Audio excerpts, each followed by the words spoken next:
అది కూడా రంజాన్ మాసంలో చేశారు. నేను ఒకసారి కమెంట్ చేశాను సార్, రంజాన్ మాసంలో బెట్టింగ్ యాప్ చేయకూడదంటే మీరు ఏం కమెంట్ చేశారంటే అల్లా ఎక్కడైనా చెప్పారా అని చెప్పి కింద కమెంట్ చేశారు సార్. తెలియకలుగుతాను సార్. ఇప్పుడు మనల్ని హీరోలు, మనల్ని సెలబ్రిటీలు, మనల్ని యూట్యూబర్లు చేసింది మనం కష్టపడితే అవ్వలేదు సార్. మనల్ని ఈ ప్రజలు చేస్తేనే అయ్యాం సార్. వాళ్ళు ఇష్టపడితేనే మనం అవ్వగలుగుతాం సార్. అటువంటి మనం కృతజ్ఞత భావం ఉండాలి సార్. వాళ్ళకి సహాయం చేయకపోయినా పర్వాలేదు సార్, కానీ హాని చేయకూడదు సార్.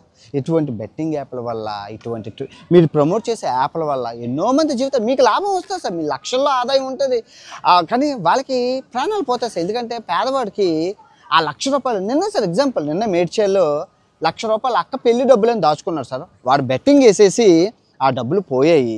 సో మనస్తాపానికి గురయ్యి రైలు పట్టాల ముంద తలపెట్టి చచ్చిపోయారు సార్. మీరు అందరూ చూశారు సార్. అండ్ ఇంకో ఆయన చచ్చిపోయారు సార్. అలాగే జస్ట్ నిన్న ఒకటి, అటు ఈరోజు ఒకటి సార్.